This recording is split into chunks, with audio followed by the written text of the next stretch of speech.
उत्तर प्रदेश में जनगणना 2027 के पहले चरण मकान सूचीकरण की प्रक्रिया 22 मई से शुरू होगी। इससे 15 दिन पहले 7 मई से स्वगणना की सुविधा शुरू हो जाएगी। प्रदेश की जनगणना कार्य निदेशक और मुख्य प्रधान जनगणना अधिकारी शीतल वर्मा ने आज लखनऊ में पत्रकार वार्ता में बताया कि पहले चरण में घरों की गणना की सभी तैयारियों को पूरा कर लिया गया है। उन्होंने बताया कि घरों की गणना के लिए पूरे प्रदेश को 3,90,000 छोटे छोटे ब्लॉक में बांटा गया है। प्रांगण इन ब्लॉक में जाकर जानकारी इकट्ठा करेंगे। मुख्य प्रधान जनगणना अधिकारी ने बताया कि 7 मई से शुरू हो रही स्वगणना में वेबसाइट के जरिए जनता भाग ले सकती है। साथ ही ऑनलाइन मिलने वाले कोड को अपने प्रांगण को उपलब्ध कराना है। भारत के रजिस्ट्रार द्वारा उनके प्रतिनिधि के रूप में उत्तर प्रदेश स्तर पे ये कार्य मेरे द्वारा संचालित किया जाता है। स्टेट में एक नोडल डिपार्टमेंट बनाया जाता है जो कि हमारे प्रदेश में सामान्य प्रशासन विभाग है। यहाँ पे हमने लिखा है जीएडी, जनरल एडमिनिस्ट्रेशन डिपार्टमेंट। प्रत्येक मंडल पे कमिश्नर, उसके बाद डीएम, एडीएम को हम लोग जिला जनगणना अधिकारी कहते हैं। जिला जो डीएम होते हैं वो अपने अपने जनपदों के प्रधान जनगणना अधिकारी होते हैं। इसी प्रकार से जो कमिश्नर हैं अन्य नगर निगमों के, वो डीएम के साथ अपर प्रधान जनगणना अधिकारी के रूप में कार्यरत करते हैं। क्योंकि ये डिजिटल जनगणना है तो इस बार हम लोगों ने डीआई और एनआईसी को भी नोटिफाई कराया, अधिसूचित कराया है। जिला पंचायती राज अधिकारी को कि हमारी प्रत्येक पंचायत तक जनगणना की प्रक्रिया को सफल रूप से संचालित किया जा सके, उनको भी अधिसूचित किया गया है। और जिला अर्थ एवं संख्या अधिकारी को भी अधिसूचित किया गया है डीएम के सहयोग के लिए। अधिकांश प्रगणक जो कि टीचर्स होते हैं तो बीएसए को भी नोटिफाई कराया जाता है, जो हमारे बेसिक शिक्षा अधिकारी होते हैं। सब डिवीजन स्तर पे, तहसील स्तर पे एसडीएम के नेतृत्व में 4 अधिकारी होते हैं, तहसीलदार और हमारे अधिशासी अधिकारी छोटी नगर निकायों के। और म्युनिसिपल कॉर्पोरेशन के स्तर पे जो हमारे जोनल ऑफिसर होते हैं वो 4 अधिकारी के रूप में कार्य करते हैं। ये एक जो चीज मैंने आपसे कही है उनके जो डेजिग्नेशंस होते हैं उसको हम जनपद डिस्ट्रिक्ट में 350 तहसील, और ये इस प्रकार से हमारी पूरे प्रदेश की संरचना है। जिस चार्ज की हम बात कर रहे थे, हम 1195 चार्जेस में जो भारत में सबसे अधिक है उसमें हम जनगणना कराने जा रहे हैं। हम लोगों ने अच्छा, मैं ये भी बताना चाहूंगी कि जनगणना में हमने कार्मिक की बात कर ली, हमने समय की बात कर ली। धरती पे क्या होगा, कैसे हम लोग डिसाइड करेंगे कि कौन कहाँ जाएगा। पूरे प्रदेश को एक ग्रिड में बांटा जाता है।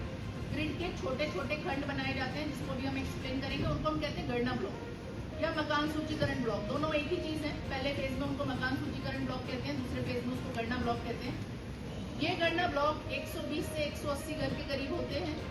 इनमें करीब 800 से 1000 के बीच में हम लोग पॉपुलेशन रखते हैं। 800 हम लोगों ने अपर लिमिट रखी है। पूरा प्रदेश ऐसे प्रखंड में बांटा जाता है और इस बार ये कार्य डिजिटली किया गया। ये पोर्टल के माध्यम से इन सबकी ज्योग्राफिकल बाउंड्रीज बनाई गई हैं, सबकी बाउंड्री को टैग करके बनाया गया है। ऐसे हमारे प्रदेश में 3,90,000 गणना ब्लॉक बने। और मैं ये भी बताना चाहूंगी बहुत हर्ष के साथ कि हमारे प्रदेश की प्रशासनिक व्यवस्था ने ये कार्य बहुत कम समय में 1 महीना पहले पूरा कर दिया। हमारा ऑपरेशन स्टार्ट होगा 22 मई से और 20 अप्रैल तक हमारे सभी जनपदों ने ये जो गणना ब्लॉक के चिन्हांकन का कार्य था, सीमांकन का कार्य था, इसको पूर्ण कर लिया था portal geographically digitally.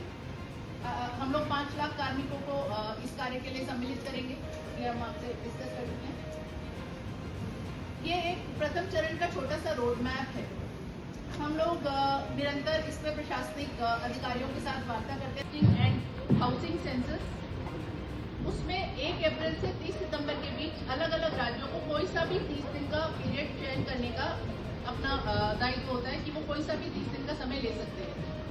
Uttar Pradesh राज्य में जनगणना संचालन समिति, जिसका नेतृत्व माननीय मुख्य सचिव महोदय करते हैं, उनके द्वारा और बहुत सारे विभागों के परामर्श के आधार पर उस समिति ने ये निर्णय लिया कि हम 22 मई से 20 जून तक अपनी मकान सूचीकरण की प्रक्रिया को पूर्ण करेंगे। इसी प्रक्रिया से 15 दिन पहले आम जनों के लिए स्वगणना की सुविधा उपलब्ध होगी, जिस पर अभी हम विस्तार से चर्चा करेंगे। फेज 2 होगा हमारा 9 फरवरी से 28 फरवरी 2027 के बीच में, जिसमें एक व्यक्ति की गणना होगी। उस पर पुनः आप लोगों से एक बार वार्ता होगी। एक इम्पॉर्टेंट पब्लिकेशन जो इस बीच हम लोग कंपाइल करेंगे वो होता है जिला जनगणना हस्त पुस्तिका, उस पर भी काम होता है। फिर से मैं बताना मार्च 2027 की रात को 12 बजे जो होगा वो हमारी जनगणना का टाइम स्टैम्प होगा और इस दौरान कोई भी प्रशासनिक इकाई की सीमाओं में परिवर्तन नहीं किया जाता है। Next slide please. ये हमारी उत्तर प्रदेश की जनगणना की संरचना है। भारत पैनी करने का डब्बा वो 3 चीजों के बारे में बात करता है कि पहले हम अपनी ग्रिड पूरी कर लें, कंप्लीट क्रिएशन ऑफ HLB, जो हमारे मकान सूचीकरण खंड है उनका हम सीमांकन चिन्हांकन पूरा कर लें, वो हम पूरा कर चुके हैं। Training of enumerator and supervisor SDM को करानी है, SDM के नेतृत्व में जिलाधिकारी को करानी है। वो कार्य वर्तमान में प्रक्रियाधीन है। हमारी 10 मई तक पूरे प्रदेश में सारी ट्रेनिंग्स कंप्लीट हो जाएंगी। और तीसरा पब्लिसिटी। अब क्योंकि हमने सारी तैयारी पूरी कर ली है तो अब आपके माध्यम से और विभिन्न माध्यमों से हम आमजन को बताना चाहते हैं कि आपको प्रिपेयर करना है, हम आपके घर आने वाले हैं या आपकी सहभागिता का समय अब शुरू हो रहा है। अगले 2 फेजेस बड़े इंपॉर्टेंट हैं, स्वयगणना, जिस पे अभी हम 2 मिनट आपका विस्तार से समय लेंगे, और house listing operation. House listing operation वो समय होगा जब हम एक एक घर जाएंगे, क्योंकि एन्यूमरेटर प्रत्येक घर पे जाता है, क्वेश्चन पूछता है, उनका डेटा फीड करता है। आगे बढ़िए। ट्रेनिंग एक बहुत महत्वपूर्ण चरण होता है पूरे प्रक्रिया में जनगणना का। हम लोग शुरू करते हैं सबसे पहले